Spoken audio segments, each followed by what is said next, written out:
Зохиолыг бичсэн Ламсрынгийн Саран туяа, зохиолыг уншсан Туул Синди. 9 шөнийн зүүд. Гансуух ажлаасаа тараад гэрлүүгөө явж байтал хар хорин захын арын замын хажууд тал блок сандалн суусан халдвар хувцастай эрийг олж хараад машина огцом тоормслов. Хүүшээ хараа хүчиж яаж байна хэмээн уурчил мөргсөн гансуухийн найз хүн бүүвээ дуу алдав. Гансөхөд түүнийг анзаарч байгаа шинж байсангүй. Замын цаан суугаа ноорхой халдвар хувцастай хүн рүү ширцээр л байлаа. Яг мөн байна. Амьд яван байх та. Бүр ийм болчихсон сууж байдаг. Хань нэжэл үр хүүхдээ зовоосон хүнд ийм шийтгэл ирдэг юм байх та. Гэсэн чи энэ хүн бидний аав шүү дээ. Ингэж ядарч амьдын төдөөс салгалж явахт нь төрсөн хүн ээж тоохгүй явж болох уу? Ямар ч байсан энэ хүн миний эцэг шүү дээ. Гансүхийн дотор өмрөгшөг болгон бараг аваар хийх шахам огцом ирэхэд энэ тэндгүй машинууд сигналаа чарлуулахыг ч тоосонгүй. Туслах замаар орон сууцны байшингуудын өмнөх зогсоол машинаа зогсоогоод хайраа сууж байгаарай би нэг хүнтэй уулзаад ирье гिचгээд гүйгээд явчихав. Гансөхийг очиход гонгор хүйтэн гөлгөр нүдэрээ түүнийг хайхрамжгүй харан сууж байлаа. Тас хар нүдэнд нь хид хідэн гүн үрчлээ үүссэн байх бөгөөд толгойтой ус нь хэрэнд дайхран ширэлдсэн байв. Сайн байна уу? Амьдл сууж байна. Тэгэхээр сайн байгаа биз? Дуун мөн байна. Ямар ч байлаа гэсэн би энэ хүний хүү юм чинь аавынхаа танилгүй яахав дээ гэж бодсон гансүхийн хоолой зангираад ирхэн тэр. Аха, таны нэр гонгор баха. Та гонгоргоо мөн бидтэй. Тийм ээ, би мөн байна. Яасан? Чи намайг таньдаг хэрэггүй. Тийм ээ. Би таныг маш сайн танина. Сони юм да. Энэ орчлонд бас намайг таньдаг хүн байдаг юм гэж үү? Хин чи? Би танах үгийн найз байна. Яагаа вэ? Гансүхийн. Нэрээ надад нэг тийм хүү байдаг билүү? Тэр золиг одоо байгаа юу? Гансүхийн амьсгаа гинт дээшээлж ер нь муу аавыгаа аваад явчихсан чи яадгийн химэн бодов. Амьд байлгүй яах вэ? Таны хүү чинь сайхан залуу болсон шүү дээ. Гансүх ингэж хэлээд архичин болсон эцгийгээ сэтгэл догдлон харав. Харин эцгийнхэн нүд хөдөлсөнчгүй. Ямар ч очгүй болсон сийлгэр борнуудээр тэр түүнийг хараад тэр золиг одоо амьд байдаг юм бол уулзаж 5 төгрөг салгаж ганц баг бандч болов уухсан гэж хүлсээ гот хийлгэн хаяв. Арайч тий. Босод хүүхдүүдээ ч асуухгүй. Энэ хүнд бид нар биш зөвхөн архил хэрэгтэй байна гэж харамсан бодов. Гансүх солонгорсон хоолоогоор хилээд гар дээр нь 20,000 төгрөг тавиад тэр чихтэй яваад өгөв. Түүний сэтгэл хов хоосон оргиж хачин их гомдол харамсал хоолоо өгд нь огшин. Хөөш залуу. Чи аваа ирэх хүн юм да. Миний хүүтэй таардаг юм бол энүүгээр нэг иргээрээ. Надад арх хэрэгтэй. Би архаар амьдралаа сольчихсан хүн. Архийг би ууж, арх намайг уусаар хорвоо дуусах биз. Сөнгөтөн өглөх тэр хүний үг гансүхийн дотрыг юучгүй харанхуй болгож орхилоо. Арайч тэ нэрээ та. Түүнд эцэгтэй хэлэх үгч олдсонгүй. Тэр чихтэй машин руугаа гүйв. Хараа, чи яасан бэ? Зүгээр үү? Уйлсан юм уу те? Үгүй. Юунд авилах вүлээ дээ? Нэг ядарсан тэнмэл өвгнийг өргөдөөд туслая гэсэн чинь өнөөх чинь дургу хүргээд ястаа зэвүүн өвгөн байна. Тэд нар ч угаасаа л тийм утгагүй зэвүүн амьтад штэ. Тэд чинь хэнийг ч хайрлахгүй, эцэг их үр хүүхдээ ч хайрладаггүй. Зөвхөн өөрийгөө бодож хар ус уужил байвал болоо гэсэн шиг балаа амьтад байхгүй юу? Бүүгийн зэвүүцэн хэлсэн ил үгэнд дургу хүрэх шиг болсон гансүх юм хэлэлгүй машинаасаа хөдлөхдөө мөнөөхөн эцгийгээ бодсоор дотроо хайрлан өрөвдсөөр байлаа. Энэ муусан аригчингуудыг юунд нөрөвддгийг ёстой сэтгэлийн гарц үз химэн бүүе өглөн. Тэднийг очиход ганхүү хайш яаш байдалтай гадуур хувцас өмсчихсөн сууж байлаа. Ашгүй чи хүрээд ирв. Цаад ээж чинь бүхэн асуудал үүсгээд гандуулам галзуураад хойд уул руу гарчгүйгээд олдохгүй гинэ. Яршигтай гिचинүүд юм а. Химэн тамшилсан. Хайраа чи тэгэд хизээ ирэх юм. Би ээжэд юм хийж өгнө гэж хэлчихсэн юмсан. Гэсэн цэнгэл нөхрөө харж урагнана. Тийм үү. Тэгвэл одоо явхаас яах вэ? Харахгүй болчгоос өмнө газар дөхий. Дүү мөн сүйд болж байгаа. Химэн гансүх сандчав. Явтгал бах та. Дан гай болж байх юм а хөгшин залуу хоёр балаач нь. Химэн уурсангуу хэлсэн ганхүү цэнгэл өөд харж хараа Заавал өнөөдөр явах гээд яах вэ дээ? Ямар өдөр дуусж байгаа юм биш. Харин өнөөдөр хөдөө явчаад маргааш очиод тэр хашааг нь янзлаад өгье. Тэхүү химэн аргадав. Чи одоо ямар өчүүхэн юм бэ? Танаа дүү чи угаасаа мэдрэл муутай эцтэй. Тэгж яваад хүрээд ирнэ лээс. Харин чи юм л олвол манай ээжээс авдаг үсттэй. Би тэгээд ээжэд юу гэж хэлэх юм? Танаа дүү чи одоо ямар гайтай юм бэ? Гэсэн цэнгэл дороо дэвхцэв. За нэрэж тийм дээ. Манай тэнийг хайчвал гэж тэгж яваад ирнэ л үз. Миний дөө чи ганцаараа явчих тийх үү? Чи харин дорж ахтаа таарвал намайг байраа алдчих гээд байна. 16 сая төгрөг зээлээж тун чухал шүү гээд байна гэд хэлчихээрээ. Ингээд ганхуу гарахаар үүд чиглэв. Хөөш хамт явна шүү хаа. Дүүгээ алдчих гээд байна. Тэр айлынхаа барлыгийг дараа нь олооч гэж гансөх уурлав. Гансгүй чи одоо юу ярьж байгаагаа ойлгож байна уу? Би хадам ээжээс мөнгө зээлчгээд өгч чадахгүй ядаж байна. Тос болохгүй байж атаглаж дургу хүргэх юм бити яриад л да. Химэн ганхуу учирлав. Цаад өрөөнөөс цэнгэлийн дуу гарч яасан бэ? Явах юм уу? Гихэн сонсогдов. Аха, та байраа хадам ээжтэй барьцаалаад мөнгө зээлчихсэн юм уу? Харин тэгээд яагаа вэ? Би чамд хэлээд байгаа үсттэй. Хүүгийн сард нөгөөд ахад даварсан авгаавэ. Байрыг нь цоошлоод авчихтаа яадгийг. Өмнө нь сүү долоосон гөлөг шиг бүхэлзээд ахаар чинь хүн таныг улам дээрлэгдэх юм байгаа эцтэй. За чи наад амаа хөөе. Манай байрыг түрээслээд айл суулгачихсан байна лээ. Нэрээ тэр шуналтаа авгаагаас байраа салгаж авах юмсан. За чи дорж ахад сайн учралдаг юм шүү. Ингээд цааш орж эхнэрийг хөтлөн гаргаж ирээд өөдрөө зөглөв. Аха, та дандаа ингэж тэнэгдэх юм аа. За чи наад үгээ бодож хэлээрэ гэсэн ганхуу хурдан гихчин гараад явчихав. Хаалга тасгийн хаагдаж танаа энэ дүү үнэн сунтай штэ гэсэн цэнгэлийн ууртаа доо гарав. Хараа найз нь явхаас бүүвээ зузаан насан цамц авчирч түүнд өмсгөөд өөрийнхөө дулаахан ноолуур ороолтыг түүний хүзүүгээр оров. Би шүл хийж байна. Идээд яв тийх үү? Цэнгэл ихчи хэлснийг сонсоогүй гэж бодоорой. Дүүгээ заавал олоорой. Энд давуулаад ирсэн чи яадгийн гэсэн бүүвээ гансхын уруул дээр үнсээд яран эргэв. Би юм идмээргүй байна. Хоолоогоор хоол орох жанзаалга. Харин чи сайхан хооллоод унтаж байгаарай.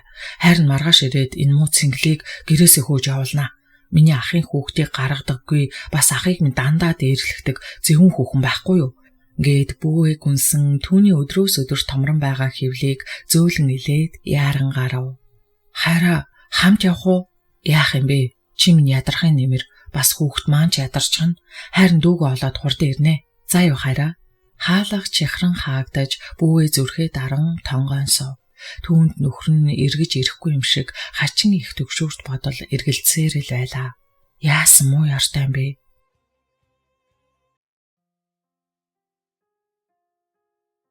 Тэр шүн нохоо яргаа чүнжин унтуулсангүй тул үүр хаяар магсрааш өвгөн босч дээлээ нүмрэн гарав. Хоточ хоёр нохой нь холгүйхэн байхныг ёроолд очоод хуцснаа эргэжгүйн өвгний дэргэд ирснээ даган алхав. Нохой бухлын дэргэд очоод хилээ унжуулан зөөлөн гаслав. Яагаад байгаа зайлэг вэ чи? Өвгөн бухлын дэргэд ирээд үлийн харснаа царайн цонхийн сааралдав. Бухлын дээд хонхоргоогоос хүүхдийн гар унжиж байхын тэр сахи ус минь юу вэ эн чин? Өвгөн сандчин бухал өвсийг самчин ойртоход 13 орчим насны жаал охины улаа бутарсан царай харагдав.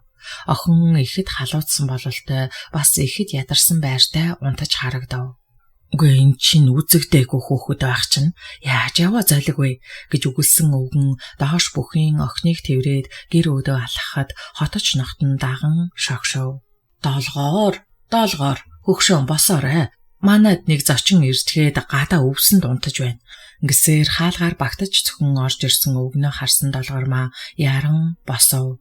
Хинбэ наад хөөхөд чинь харин танихгүй. Хиний хөөхөд яаж яваад манай гадаа ирээд өвсөнд ороод унтчихдаг байна. Насаа нэмгэж дээлийнх нь ингэр урагдчихж өрөөсөн хөл нь гуталгүй нүүр аман зүсэгдчихсэн. Гүй наад хөөхөд чинь тэгээд зүгээр юм уу? Химэн долгормаа гой сандчин аадгав. Зүгээр гэмээ хал утсан бололтой хацран туяараад унтаж байна. Хал уцах гин шүү. Алив. Ингэсээр ойртон ирсэн эмгэн охины тухан дээр гараа тавьснаа цочих мэд гараа хоошлуулж зүгээр гин шүү. Охин айхтар халуунтай байна. Одоо яадаг вүлээ? Ингэж улам сандчав. Охин ихэд халуурснаас татсан бололтой эрүү шүдэн хөшсөн байлаа. Айл ухуурдал гэмээ нөгөө ярьдаг барьдаг ямаараа яриач эмч дуудатгаач энэ хүүхдэд лав ухаан алга. Эмгэн ихэд уурлан захирахад Раш өвгөн төгдөсгийн гарч холбоо барихаар хойд толгой өөд хурдлав.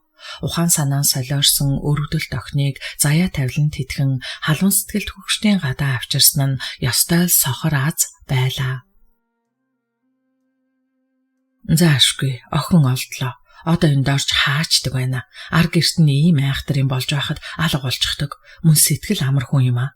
За дорж хаачвал гэжтэй багийнхаа айлуудаар л яваа үз. Дуулаагүй л үз. Сонсох юм бол цаадах чинь хүрээд ирлгүй яах вэ? Харин хаана яваа юм бол доо. Гүй юу яриад байгаа юм бэ та нар чинь? Доржийг манай найран дээрээс баг хүүн машиндаа суулгаад аваад явсан штэ. Дорж гэртээ байх ёстой доо. Химэн хүүхд амиран ярианд оролцов. Тэрч тийм шүү. Хүүхд амирнгийн найрнаас ирлээгээд манад баг хүүтэйгээ ирж хоноод явсан. Сэтгэл санаагаар унчихсан их хачин явж байлээ цаадах чинь. Гээд Раш өвгөн хөөргө хатглан чимээгүй болов. Хөөрхий, доржтыг бол хотод зохиж яваан байна л та. Ерөөсөө дагигаас хамаг юм болж байгаа. Яах юу ахав те. Гэртээ яваад очихт нь ганган чойтой хамт өвтчих байхгүй юу? Тэгж дарамжлахоор ир хүн яаж тэсвэлээ те. Хүүгээ тагаад хот руу явчихав биз? Өөр яах ч юм бэлээ дээ. Химээгээд нахиу базар нусаа пэртгийтэл нийв. Үгүй дээ. Намайг хон хотлуулж явхад баг хүүн ганцаараа машин насаагаад явахыг нь би харсан. Дорж харагдаагүй шүү. Тэгээд ч гэрт нь ганган чой байсан. Тэгээд л охин орилж гарч ирээд хойд уул руу бараагүй арилаад өгсөн. Гэж хэлсэн гал өвгөн ихэд гайхсан байртай хэлв. 2 өдөр өнгөрсөн ч нутгийнхан дотор доржийг харсан хүн байхгүй л байлаа. Ухаан алдаж хамаг биенд хөшсөн ганд улмыг ганс өх тэр оройд нь аваад хот буцаж эмнэлэг твтүүлээд сахиж байлаа. Энэ нэг л биш боллоо шүү таминэ. Дорж согтоо хөлчөө явж байгаад унаж гимтсэн биш байгаа. Хайцгаая гэсэн саналыг Раш өвгөн хүүхд амирын тэргүүтээ нутгийн нөлөө бүхий хүмүүс санал гаргаж цоглорсон эрс 7 хуваагдан нутгийн уул ус гууж алгыг сандаачин бүтэн нэг 7 хоног хайгаад түүнийг олсонгүй. Дорж нутгийнхны хинийд ч очоогүй байлаа. Багийн дараах дорж алга болчихлоо гэхээр айлаас айлд хотноос хотонд бэлчээрээс бэлчээрт улбаалан төгөж байлаа. Дорж хаанч байхгүй тул түүний ойр дотных нь дагитаа уулзахаар очив. Доржийн бариулсан тоглог 2 давхар байшинд даги чой 2-оос өөр хүнгүй байв. Хүүхээ, тань охин гайгүй юу? Эхлээд Раш өвгөн ийн яриагаа гаргахад даги түүнийг 5 муутайхан харж мэдхгүй ямар байгааг нь сайн хэлж мэдэхгүй л байна. Гайтай хар золиг бөөн гай удаад та нарт хүртэл түүг удчихлаа. Химэн яозгүйхэн хэлсэн даги өвгөний өмнө тавгтаач ихэр чимээтэй тавьж тэднийг ширтэн харав. Гайгүй л бол тэгээд боллоо доо хүүхэ.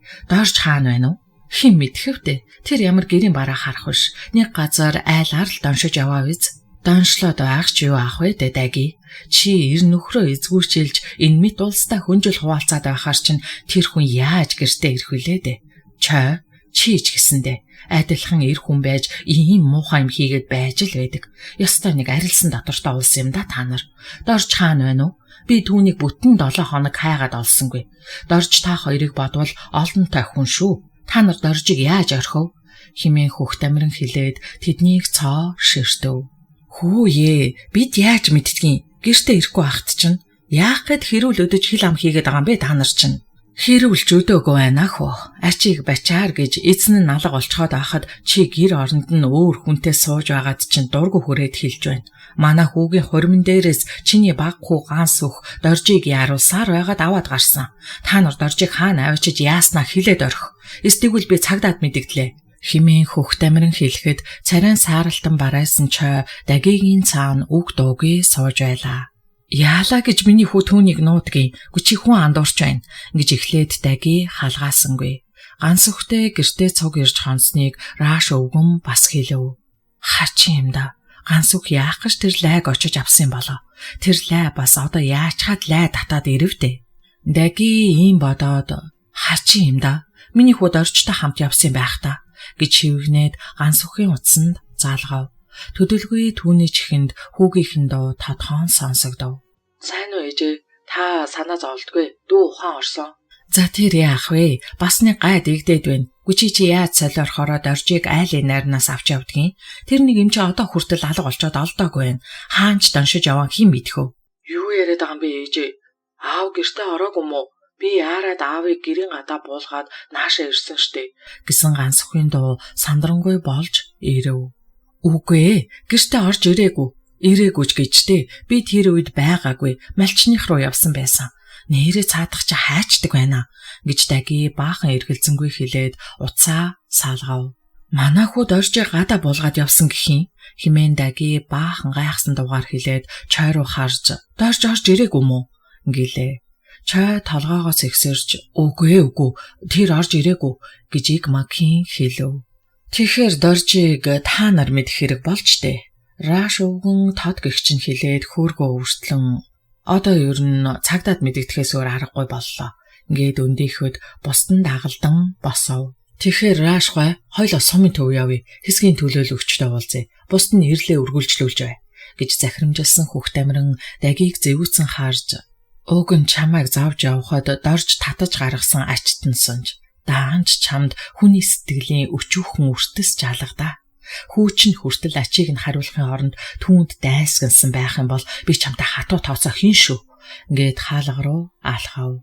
Би дорж ахыг харсан. Дорж ах гэртээ орсон гэх хүүхдийн дуунаар тэд сэртэлсгийн эргэж оройных нь үсгүртэл зарайн босов. Доржийн айлын Даштондгийн 10 настай жаалхуу хаалган дээр зогсож байлаа. Хүүхд амиран хүүг ихэд анхааралтай харж үнэн бээз минийхөө гэхэд хүү толгой дохив. Дорж дарга алга болчихсон гинэ. Дагигийн баг хүү түүнийг машиндаа суулгаж яваад алга болгочихож базар дээр хүн гэдэг яасан муухай юм бэ? Улаан цоруу 4 хүүхдээ хөтөлчихсөн өмссөн тэрлэгнээс өөр юу ч байхгүй. Ямар юм анх ирж байлаа да энэ Даги. Тийм байхад хүн хийж өгсний хариу нь ийм ч байх гэж. Бурхан минь ямар муухай юм бэ эн чинь. Даги хүүтэйгээ ганган чойтой нийлээд багийн даргаыг цааш нь харуулсан байж таарлаа шүү. Ямар муухай улс вэ? Тийм гэсэн, үнэн гэсэн. Дагигийн тэр хүүг төлөөлөгч баривчлаад аймгийн мөрдөнд хийчихсэн гэсэн. Бүү үзэгд мөн муухай улсаа. Гэхдээ тэгээд энэ Даги чаа хоёрыг хамт барихгүй яасан юм бэ? Эднэрийн хийлгэж байгаа ёрн тэр. Хайран хүн гэж халаглан харамссан үгс хуурай өвсөн гал тавьсан мэд бас асан дүрлзөв. Чой олны ярианаас өнхөлцгээ хагарталайн бушуухан явахыг хүсвч яваад өгөхөөр улам их сэжиглэх байх гэхээс учиргүй их айн хоног өнгөрөн байлаа. Ястай сайн юм а. Доржийг ганц ух гадаа буулгаад явсан гих бас нэг айлын хүүхэд дотог шорохыг харсан байдаг. Тэгээд дорж хаачдаг байна. Одоо байдлаа хүн амны хэрэгц сэрдэгдэн шоронд орох болох нь шивдэ. Дорж ерөөсөө орж ирээгүй мүү гэж асуусан Дагигийн үгэнд чой хэрдхийн чочов. Энэ Даги арай мэдчихсэн биш байгаа. Шуудатаг авч гарахад хүн хараагүй бол уг нь гэрч байхгүй дээ. За тэгээд ямар ч шуудатай юм аваад гарч болно штэ. Уг нь намайг харсан хүн байгаагүй дээ. Химэн сандчин бодсон чой орж ирээгүй гэж би чамд хэлээд байгаа юм шүү. Түүнийг орж ирээд гарсан бол би чамд хэлэлгүй яах вэ дээ. Дорж хаачсан байж болох уу? Нутгийнхан бараг намайг түүнийг алжсан мэтээр ярьцгааж байна. Би үнэндээ залхаж байна шүү. Ингээд нүрээ даран тонгойв. Гүй энэ ган дулам тэгээд юунаас олж цочирсан юм бэ? Урд өмнө тэгж гүйж энэ тэр болоод байдгүй байсан штэ. Химэн асуусан Даги түүнийг харсаар л байлаа. Одоо байтлаа чи намайг хардаж байх шивдэ. Тийм ээ. Чи намайг нөхрөө хорлцглоо гэж хардаж байна. Чи намайг ингэж бодож байхад бусад хүмүүс тэгж бодох нь аргагүй л үз. Би чамайг гэсэндээ элдв хоёроо хилүүлж ингээд сууж байдаг. Гэтэл чи ингээд чимээгүй болсон чойг Даги чочин хараад би юу боллоо гэж чамаагаа тийм муухагаар бодох үлээ дээ. Энэ хил амаа билүүдэж элдвдээ дээр хилээд байгаа улсын ярианаас залхаад тэгээд л асуучлаа. Уучлаарай намайг гэд өмнө нь суухад чой буруу харан суунгаа. Бусад хүн яах вэ? Худал үнэн борж байна л үз. Харин чи тэгж болохгүй үсттэй. Химээ хоолоо зангируулан хэлэхэд Дагигийн дотор яг хитэл хатгуулж түүний өвөр дээр тэгнэж ойчов. Даги, хоёлаа эндээс явах уу? Гүй одоо алчхаж гээд байгаа улс биднийг яваад өгвөл бүр тэгж ойлгож цуурцгаана биз? Харин тийм л дээ гэсэн чой түүний үсийг зөөлөн илбэж тэгэхээр би 90 очин явж амьдралаа зохицуулж байх уу? Дорж ирсэн ч ирээгүй ч бид амьдрах хэрэгтэй үсттэй. Үннийг хэлэхэд би доржиг ирсэн ч чамаагаа өгөхгүй шүү. Гэлээ. Би ч гэсэн чамаагаа дагаад ертөнцийн хаанч очсон чадна. Их санаатай гिचивэ. Мөн гордуу очи. Химэн бодсон ч хүүхний шөнтгөр цагаан духан дээр тонгон үнсэж би ч гэсэн чамгүйгээр амьдарч чадхаа болсон. Гэлээ. Тэгээд одоо яамаар байна? Дорж яах вэ? Газар хот ойлгосон баян хүн. Харин чи бид хоёр ядуу улс. Бидний гүжирдээд байгаа энэ цуурхал алстаа юу ч болоо юм бэлээ. Миний бодоход энэ үүмэн самууныг ашиглаад хоёул амьдралаа босгоод аммаар байна. Яг яамаар байгаагаа хэлээч дээ. Би юу ч ойлгохгүй байна. Өдөө болтол олдохгүй байгаа юм чинь дорж ирнэ гэдэг юу л бол. Яасан муу ёртой юм бэ чи чинь? Хатууч гэсэн үннийг хүлээн зөвшөөр хайрт минь. Тэр унаж бэрцсэн үү? Эсвэл чон нохон хоол олоо үз? Яасан аймаар юм бэ? Аймарч гэсэн амьдрах хэрэгтэй хайрт минь. Доржи өрөөнд байдаг жижиг төмөр сейфтэй мөнгө бидэнд мөнчиг хэрэгтэй байна. Би тэгээд доржиг ирвэл юу гэж хэлэх юм бэ? Юу ч гэж хэлж болно доо. Хулгаад алдчихлаач гэсэн болон штэ. Дорж ямар хот ах вэ аа? Гэсэн ч жингнүүлэн хөхрөө. Юуны өмнө бидэнд шин байр хэрэгтэй байна. Надад байр байгаа штэ. Дорж намайг хотынхоо 3 өрөө байрыг ав гэсэн. Үгүй шүү. Түүний байрыг авч болохгүй. Тэгхэл юм бол биднийг доржи эд хөрөнгийг өмчлөлөө гэх байлгүй. Тэгээд яах юм бэ? Тэр хайрцагт хэдий хэрэг мөнгө байгаа гэж би мэдэхгүй штэ. Болно.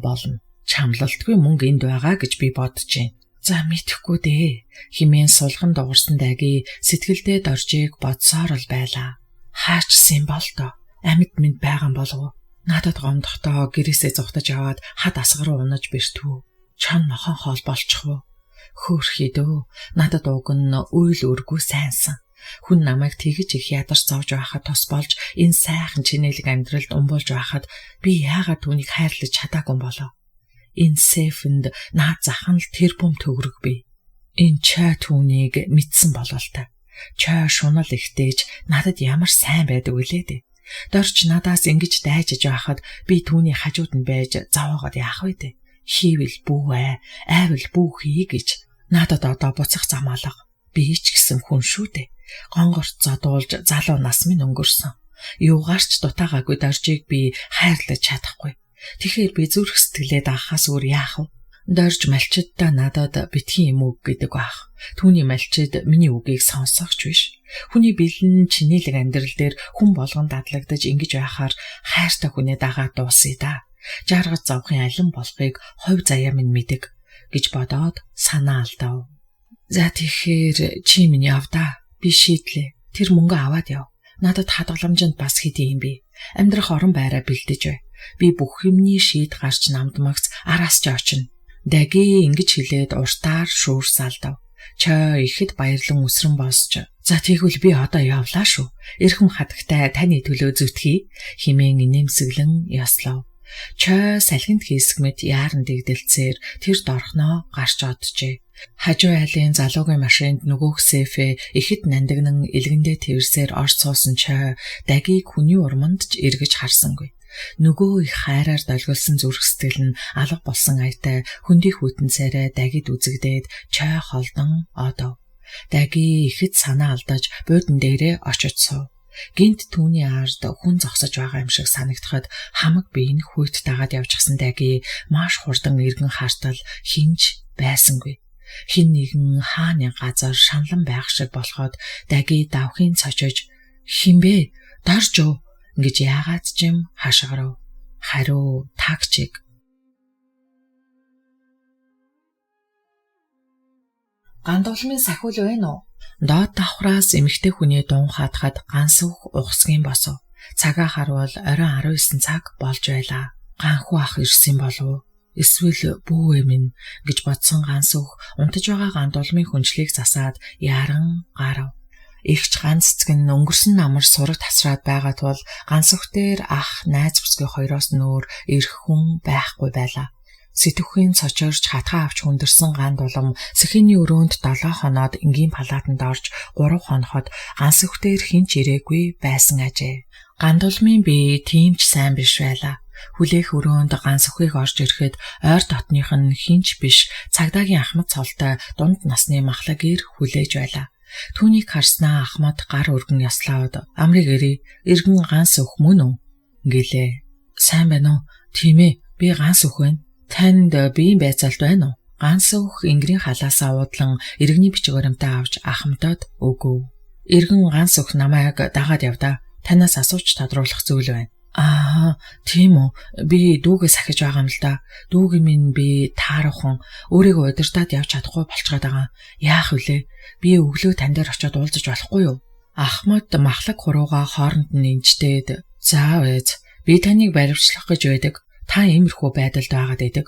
Гэхэд ганц өх цочих шиг болж "Юу гинэ? Та сая юу гэсэн бэ? Та намайг баривчлах гэж байгаа мó?" "За ээж, таны дүү хэн гэдэг вүлээ?"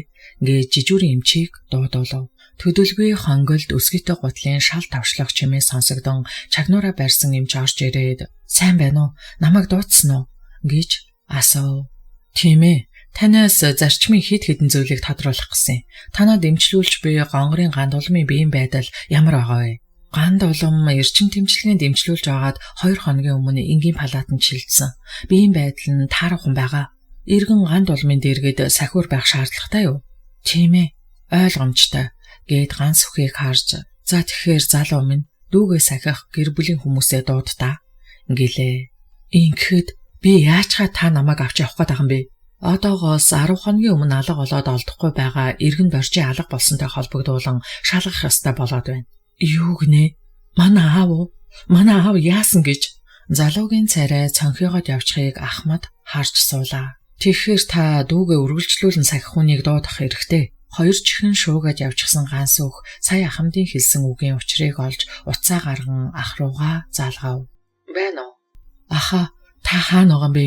"Ах нь гэртээ хоолоо хийгээд сууж байна." "Аха, ганд улмын би таар байна. Та ирээд дүүг сахиж байгаач. Надад хойшлуулж болохгүй ажил гараад байна." "Өө юу вэ? Ах нь яаж амжих юм бэ? Ойр цэнгэл игч чи ууртаа байгаа. Түүний ямар их хартайг чи мэднэ штэ. Хоноо дөнжүүдээр явхаар чин цаадах чин сүйд олон штэ. Төрсөн дүүгээ чинь би муу байна шүү дээ." "За яах вэ? Ганд улам яавал гэж ерөөсөө тэрийг галзуугийнх нь нэмлэгт ажуулчихаач. Дан гай болж байх юм." Ганхүүгийн үгийг цаашаа сонсох шаардлага байхгүй тул ганц өх шууд уцаа тасалчихав. Хачин их гомдол хоолоод нь тулж нүд нь хар аяндаа чийхтэд ирэв. "Яасан? Бүтэхгүй болчих уу залуу минь?" Хоолоон зангираад юм хэлж чадахгүй тул ганц өх толгой дохоод бүүгийн утсан залахад ашгүй түүний утаас дуудаж байлаа. "Байна уу хайраа?" "Хайраа, чи хаана яана? Би бүр санаа зовоод." Бүүгийн дуунд зовсон өнгө тодорч байлаа. "Хайрцат нь хойшлуулж болохгүй нэг ажил гарчглаа. Чи ирээд дүүг минь сахиад өгөх арга байна уу?" "Тэгэл да, би бүр дүүг чинь сахи хоол цайваач өгөөл гэж бодоод байсан. Хайраа, чи хайч гэж байгаа юм бэ?" гэх охины хоолой тунирхал тодрно. "Намайг цагдаагийн газраас баривчилж байна." "Юу гинэ? Яасан гэж тэр вэ?" Химээ хашгирсан бүүвээ мэгшин уйлаад утас тасархад ганц өхийн нүднээс хэдэн ширхэг гүрэл аятай нулимс бөмбөрөн унав. "Аха, би одоо хаашаа очих вэ?" Төв аймгийн цагдаагийн газрын мөрдөн байцаагч Ахмад Даш даваа гэд найз охиндоо бичээд үлдээчих. "За." Ихэд сулхан хэлсэн ганц өх Ахмадын өгсөн цаасыг салгалсан гараараа аваад дээрх хаягийг таталган бичв. "За ганц өхөө, тавч бөгөөд тодорхой үнэн зөв хариулт өгнө шүү. Таны хойд цэгд орж одоо хаана байгааг яар та." "Би хаана байгааг нь мэдэхгүй. Юу болсныг нь ч бас мэдэхгүй байна." "Та хамгийн сүүлд хойд эцэгд орж байгаа хизээ уулзсан бэ?" 10 дугаар сарын 22-ны өдрийн өглөө 9 цагт аавыг би өгөөмөр дэх гэрийнх нүдэнд буулгаж өгөөд ажлын цаг өнгөрч байгаа тул гэрт оролгүй яарад явсан. Тэрнээс хойш уулзаагүй. "Та хоёр хаанаас хамт ирсэн?" "Би 10 дугаар сарын 10-нд хөдөө гэртээ очиж хонсон. Намайг гэртээ 7 хоноход аав эзгүй байсан. Ээж аав хоёрын харьцаа муу байсан учраас буцхын урд өдөр буюу 10 дугаар сарын 21-нд тэр хоёрыг илрүүлэх санаатай аавыг хайсан. Дамиран гэдэг айлд хүүхдийнх нь хуримд өргөдөж очиод байхад нь би аавыг дуудаж уулзаад морийг нь айлын эзэн аавын найз дамирангад үлдээгээд аавыг машиндаа суулгаад явсан. Аав ээжтэй нууцаар уулзаад байгаа чойг гэртээ байгаа. Гэртээ хармааргүй байна гэд ойн цагдаа раашгонд очиж бид хоёр хонсон. Аав надад аав нь мууг зөгнөөд байна. Аав нь хэрэг байхгүй болвол яах ёстойг гэрээс илсэн байгаа. Тиймээс аавынхаа гэрээстэй энэ хайрцгийг чи аав гэсэн. Яг тэр хайрцгийг хадгалаад явж чадахгүй тул тэр хайрцагтайг ойн цагдаа рааш гонд хадгалуулсан. Тэнд хоноод маргааш өглөө нь аавыг гэрт нь хүргэж өгөөд би хот явсан гэд ганц өх байцаагчийг харав. Тэгэхээр таныг байшингийн үүдэнд аавыгаа буулгаад хөдлөхийг харсан хүн байна уу? Намайг явж байхад манай хажуу айлын галгай үхрээ тугаад явж байсан да. Галгай намайг харсан байх гэж бодож байна. Хойд эцэг дорждоо өш хонцон санжаас удаа танд байсан уу? Үгүй. Би аавда өш хонцон санах байтугай аавынхаа ачийг хариулж чадахгүй яваа өөрийгөө буруутгадаг. Аавд яг юу тохиолдоод байгааг та надад хэлээд өгөөч. Миний санаа зовоод байна гэсэн ганц өхний хоолой зангирав. Үннийг хэлж бололгүй яхав. 10 дугаар сарын 22-ны өглөө доржгой тантай хамт ойн цагдаа раашийнхаас явснаас хойш орсоргүй алга болцоод байна. Нутгийнхан хүртэл хайгаад олохгүй байна. Би аавыг байшингийнх нь үүдэнд орхиод л явсан. Хачин юм да. Аав гэртээ орсон л баймарын. Хойд эцэг чинь гэртээ ороогүй л байгаа юм да. Энд хамаг учир байгаа. Яагаад хойд эцэг тань тэр өдөр танд юу гэрээслэх тухайгаа ярьсан? Эндээс харахад та хойд эцгийнхээ хөрөнгийг өвлөхийн тулд түүнийг хөнөөчихсөн юм шүү. Дорж одоо хаана байна? Би үнэхээр мэдэхгүй. Тэгээд ч би эцгийнхээ хөрөнгийг өвлөх талаар санджиж байгаагүй. Энэ үнэн шүү. Жинхэнэ үннийг бид нотлоод ол гаргаад ирнэ. Чи хэлэхгүй ч байсан болно. Үннийг хэлтлээ хоригдох хэрэгтэй болж дээ. Би танд үннээ л хэллээ штэ. Өөр танд хэлэх юм алгаа. Харин би танаас гуй. Би аавыгаа олох хэрэгтэй. Би явах ёстой. Аавд минь юу тохиолдсныг мэдэхгүй ч миний санаа маш их зовж байна. Цаг алдаж болохгүй үстэй хаа. Дорж алга болцоход нутаг усаараа хайгаад олохгүй бүтэн 10 хоног өнгөрч байхад та огт мэдэхгүй байдаг нь хүртэл сэжигтэй санагдаад байна. Та одоо намайг арай аавыгаа алсан гэх гээд байгаа юм уу? 10 дугаар сарын 23-ны өглөө хөдөө гэртээ очиж дүү ганд улмаа хот руу авчирсан байдаг. Тэгэхэд хойд эцэг дорж чинь гэртээ байхгүй хахад яагаад түнд анхаарал тавиагүй? Дорж дагвар хүүхдүүдээс ганц өөрт чинь л их найдлага тавьдаг байсан штэ. Аав маань багийн дарга гэртээ ерөөсө тогтдгүй хүн. Би аавыг ажиллаар багийнхаа айлуудаар явж байгаа юм байх гэж бодсон. Тэгээд ч миний дүүгийн би том муу ухаан алдчихсан байсан болохоор үнэндээ аавыг асууж сургалах сөхөөж байгаагүй. Дүүгээ эмнэлэг бараадуулахыг бодсон. Таныг 10 дугаар сарын 23-ны өөрээр гэртээ очиход таны ээж дагигийн нууц амрагч байсан уу? Сайн санахгүй байна. Байсан байж магадгүй. Та нар нас бийт хүрсэн хүмүүс. Ээж чинь нүдний ч өмнө чайтай зөв бус холбоотой байгааг эрх биш мэдтгэл байлгүй. Ээжигээ буруу юм хийж байгааг эсэргүүцдэггүй. Би л хувьдаа эсэргүүцдэгэ. Ээжэд ч хэлж байсан. Тэгээд намайг очсны дараа тэр чайг манайхаар эргэлдээд байхаар нь аавыг авчирч гэрт нь орхисон нь тэр. Таны дуу ганд улам 10 дугаар сарын 22-ны өдөр юунаас олж тэгтлээ цочсон юм бол танд таамаглах зүйл байна уу? Миний дүү ууртай сэтгцэн жоох нөлөөлөлтөөж тэгтлээ хашгирч гүн алга болж байсан удаагүй. Би ч бас гайхаж байна. Зааг, тэгэхээр залуу минь би таныг саадуулж шалгах хэрэгтэй болоод байна.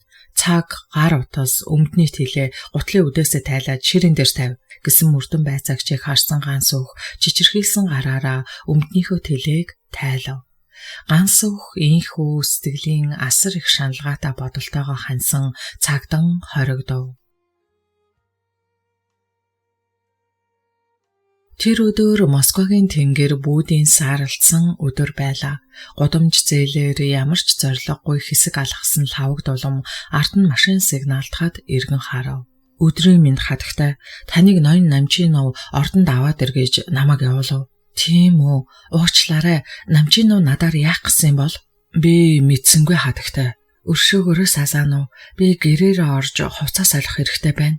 Гэхэд нүдээ хар шилээр халахалж урт хар цов өмссөн өндөр залуу түүнийг харж инээмсэглээд хатагтай би таны мэдээлэлд байна гэлээ. Баярлалаа. Лавг дулам түүнд талархал илэрхийлээд урт хар лимузингийн арын хаалгыг татаж оров. Машины явдал бүгэлэгдэн арын суудлаа налан нүдэн анин зүрмэглэхэд лавг дулам жигтэйхэн гонигтай болцгоо. Машин Москвагийн төв гудамжаар давтлахсаар Москвагийн дээдсийн хүрээлэнгийн нэгний үүдэнд зогсов.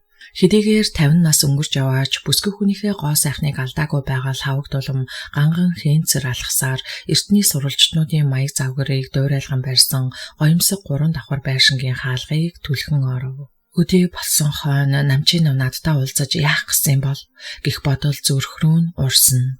Өдрийн минь хатагтай таныг ноёнтон дээр хүлээж байна. Том цэнхэр нүдтэй намирсан шар үстэй орс бүсгүй түүнийг ухтан уяралтай наргагүй хэлэхэд лавг дулам толгой үл мэдэг дохойд дээш өгсөв. Эрдний хаадын эрдэнэсийн чулуун ордон ийм байсан болов уу гэмээр тансаг гоёмсог харшинд намчин нов жинхэнэ боссын амьдралаар амьдарч байг лавг дулам харж авлаа. Тэрээр 3 давхарт гарч алтадсан багнуудын голын хевсэн дээгүүр явсаар том цэлгэр танхим руу оров. Өрөөний голд том ширээ дүүрэн цайллага дайлган зариулсан болов уу гэмээр тансаг идэ чихэр жимсээр дүүргэсэн том ширээний ард тохилог суудал дээрээ заларсан намчинов түүнийг ширүүн харнуудээр ширцээр угтав. Сайн байна уу намчинов? Намайг яах гэж дуудав вэ? Чиний баян чинээлэг жаргалтай амьдарч байгааг би харлаа. Надад хэлэх гэснээ хэл. Би сонсож байна. Лавг дулмаа. Чи их өөр хүн болжээ. Өөрийн ирэхгүй сэтгэл татагдсан ялдам дөлгөөн зантай Монгол охиныг би танаас олж харахгүй л байна шүү. Олон жилийн амьдрал урсан өнгөрчээ. Тэр хэрээр нас ахиж амьдралаас би суралцсаар л ирлээ. Ядовтор сайнгүй амьдарч байгааг чинь би мэдсэн. Муу нохон гэдсэнд шар тос зохиохгүй гэж танаа монголчууд хэлдэг баха. Сүүлийн 5 жилд миний тэтгэлгийг хүлээж авахаас юунд татгалзав? Үүнийг асуух гэсэн. Нэгдүгээрт би хүнээс зүгээр юм авч сураагүй. Тэгээд хэн яах гэж өгч байгааг мэдэхгүй болохоор би аваагүй. Чамаас бол бүр авахчгүй. Бэлгийн морины шүдийг татаж үздэггүй гэж танаа монголчууд эрхэмлэн үздэг шүү дээ. Би чамд хэллээ шүү дээ. Би авахгүй гэж. Чиний чанга хатуу бардам ихэмсэг зан хэвээрээ байна. Гэсэн чи их Оросд том амьдарч чадаагүй байгааг чинь би сайн мэднэ. Бид биесээ ойлгож ярилцах хэрэгтэй байна. Лавг дулмаа. Суучих. Тайван ярилцъя. Юу байна? Түүгээрээ дайл гэдэг нэг сайхан үг манай Оросд байдгийг. Би таныг сайхан дайлъя. Ингээд ширээн дээр байрлах хид хідэн товчлуурын нэгсийг дарахад цагаан цамц хар костюмтай залуу орж ирээд тэдэнд үйлчлэв. Энэ хундгыг сайхан эмэгтэй чиний төлөө. Би одоо хүртэл чамайг мартаж чадаагүй яваа шүү. Баярлалаа. Эрүүл энхийн төлөө. Хорондоо намчновын төлөө тулахгүй юм шүү гэж лавг дулам дотроо бодож байлаа. Их Монгол рестораны орлого ингэхэд хэр их юм бэ? Ямар ч байсан биднийг хоосон хонуулдаггүй. Тэжээгээд л байдаг юм да. Хачин шүү. Гүржийн коммунист намын нэг удирдагч мафийн сүлжээнд нэгдчихэд сууж байдаг. Лавг дулмыг ингэж хэлэхэд намчинов хүдхийтэл инээд алдаж, "Вот, чи намайг бас судалдаг байжээ." Тийм ээ. Би рекетүүдийг үзэн яддаг. Шудраг хөдөлмөрөөр өргөжөж томорсон хэд хэдэн томоохон компани группүүдийг нухчин дарсныг ч мэдсэн болохоор хүүхдүүдэд чамаас хол байлгахыг хичээдэг юм. Тийм үү? Тэд чинь миний төрсөн хүүхдүүд шүү дээ. Үгүй, тэд миний хүүхдүүд. Чамайг биднийг орхин явхад Ирина 2 настай Саша төрөөгүй байсан. Саша чамайг танихчгүй. Ирина ч гэсэн мөн адил. Улс төр нийгэмд өөрчлөлт орж эдийн засгийн шинэ эрен эхэлж улс орон даяар бужигнсан тэр хэцүү цаг үед 2 хүүхдэд дагуулад гадаад улсын эрхэн ганц бие эмэгтэй амьдрахад дэндүү хүнд байсан.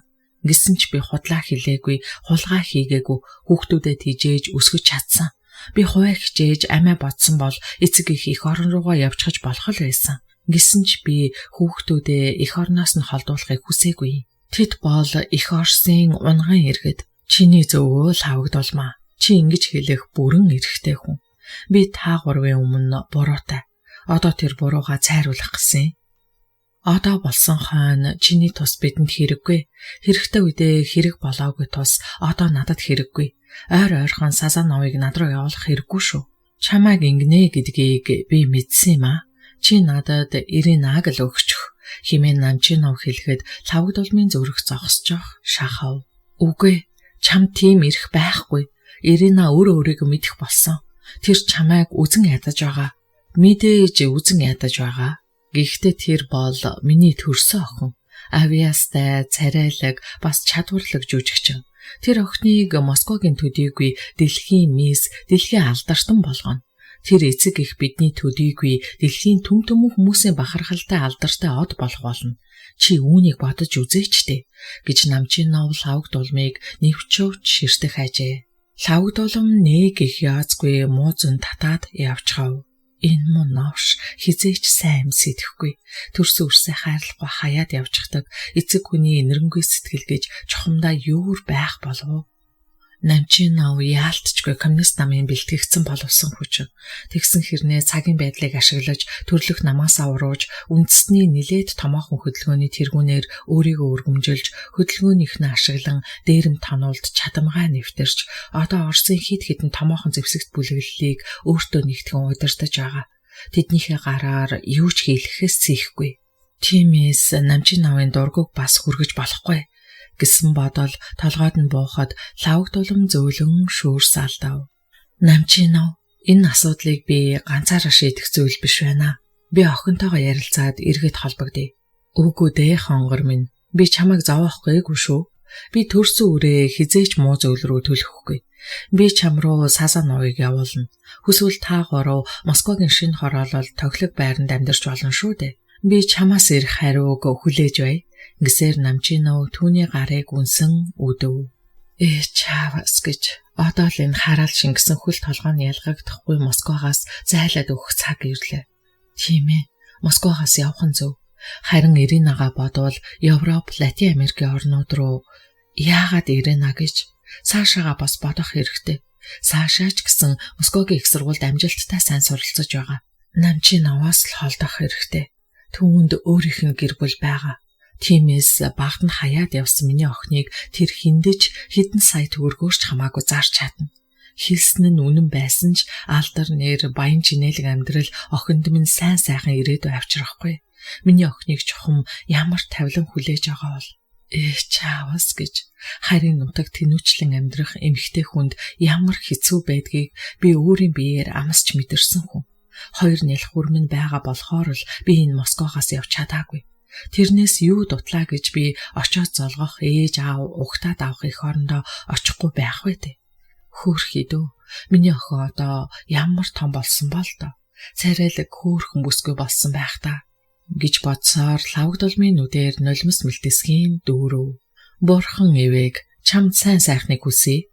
Баярлалаа намчин нов. Бид бүгдийг бурхан ивэг өөрийг нь нэмсгэлсэн хэрнээ цаанаа л басамжлангүй харсан Орос ирээс үннийг хэлэхэд тэр жиирхэн айж байлаа.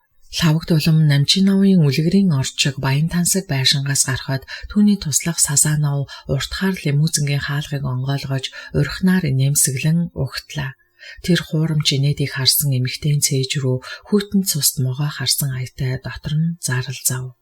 Лавгдулам үдээс хоошхыг ресторан дээрээ өнгөрөв. Түүний их Монгол хэмээх ресторанд Монгол хоол идэхээр Москвад суурьсан Монгол иргэд 8-ачид эх орон эцэг гэхээ сансан монгол оюутнууд голдуу нутаг нэгтнүүд эрсцгийн хоололдог байлаа.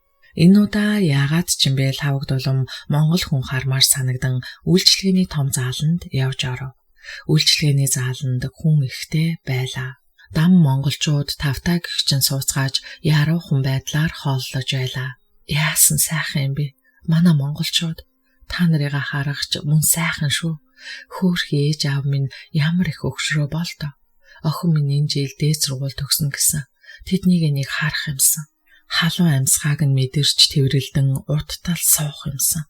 Нутгийнхаа дэндүү цэнгийг цэнхэр салхиар цээжээ ариустал амьсгалах юмсан. Багын хайртай дорчтой мэндийг нь мэдээд ч гэсэн ганц үг солилцоод өнгөрөх юмсан. Тэр минь үдээд хот дүүрэн малтай гэр дүүрэн хүүхэдтэй өнөр өтгөн хайлын эзэн болсон байх та. Тийм сайхан сэтгэлтэй хүн мэдээж сайхан амьдарч байгаа л та. Харин ч яаж амьдарч байгаа бол доо.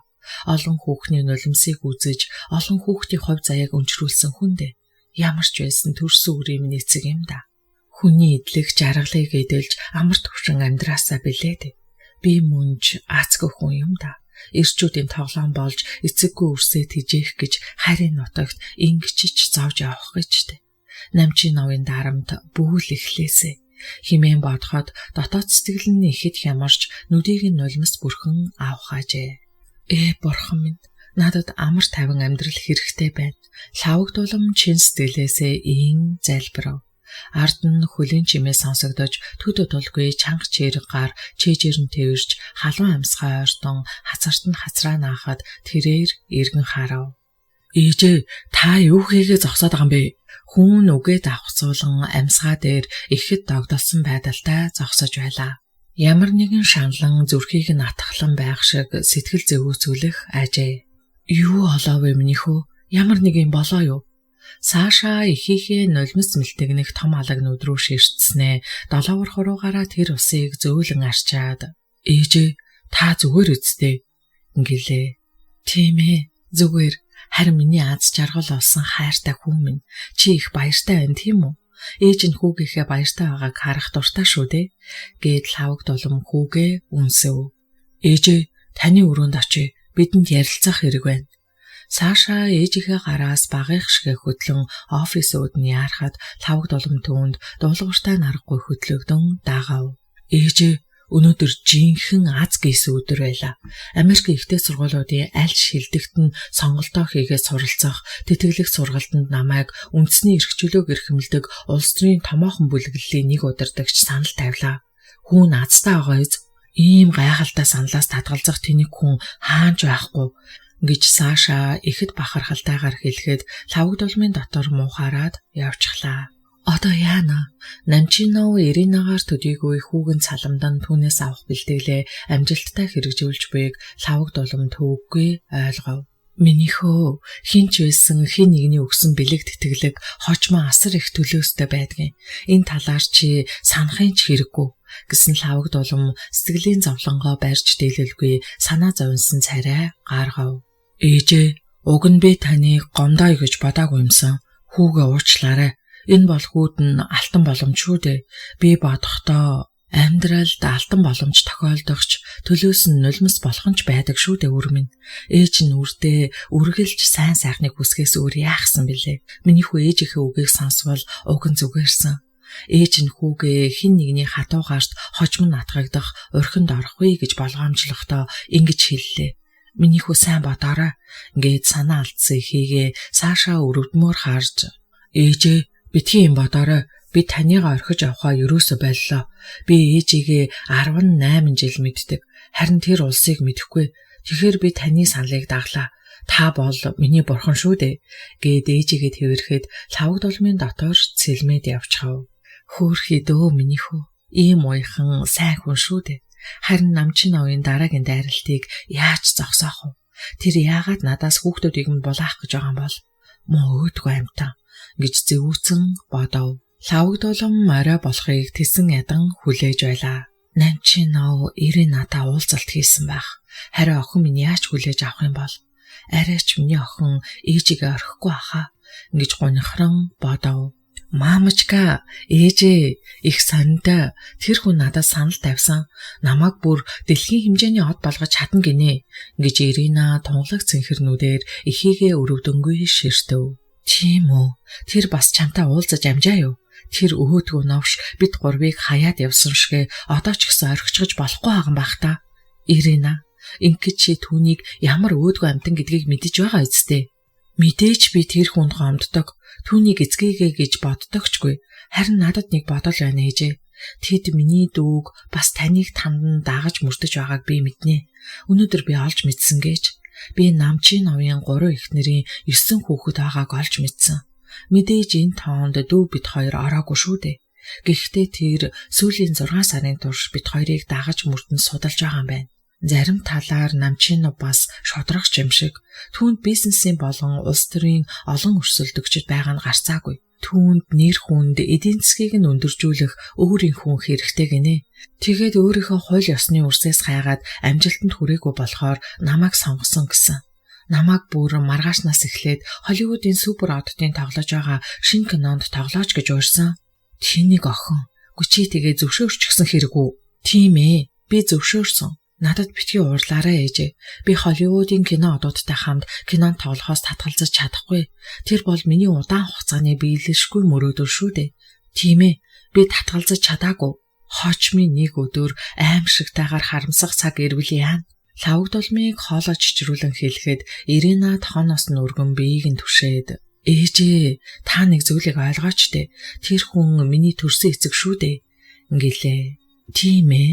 Хэдий чиний төрсөн эцэгч гэлээ чи түүнд найдах хэрэггүй. Тэр тусмаа би тэр хүний надад үзүүлэх тэтгэлгийг авах ёстой. Яагаад? Охин минь дээ. Чи яагаад ийм тэнэг сонголт хийгээд байгаа юм бэ? Өдий болсон хойно би яасан гэж хүүхдүүдэд түүнд алдах вүлээ дээ. Миний охин, ээжийг ойлгооч дээ. Би энэ амьдралаа зөвхөн та хоёрын сайн сайхны тулд өнгөрөөсөн. Надад бас охин байсан юм шүү. Би тэр охиныхоо төлөө юу ч хийж чадаагүй. Би түүний төрүүлсэн ихэн байж түүний өмнө ямар ч хариуцлага хүлээгээгүй. Надад бас өргөж, тэтгэж, ачийг нь хариулах ёстой ээж аав минь байсан. Одоо би тэднийг амьд байгаа эсхийг ч мэдэхгүй байна. Би хамгаас илүү хайрлах ёстой энэ хайртай хүмүүсээ орхиод зөвхөн та хоёрын төлөө амьдарсан. Та нарын эцэг 2 настай нийлх охин ихийн хөвлөд бүрлдэж тогтоод төрөх гэж байсан хүүгээ орхиод явсан хүний мөсгийн нүгэлтэн төдийгүй улс төр бизнесийн салбарт гарч иргэсийг нухчин дарсан дарангуйлагч. Тэр маш олон хүний үзэн ядалтанд өртсөн аимшигтай хүн. Тэр хүн алхаас ч сийхгүй. Гэтэл чи ихийнхээ чамайг гэсэн сэтгэлийг умартан мөс шиг хүйтэн хөндий эцгээгээ даах гэж үү? Тэр чамайг үрээ гэж бодохгүй шүү дээ. Химэн хоолоо зангируулан хэлээд лавг дулам мэгшин ойлов. Ээжээ, та юу хэлнэ вэ?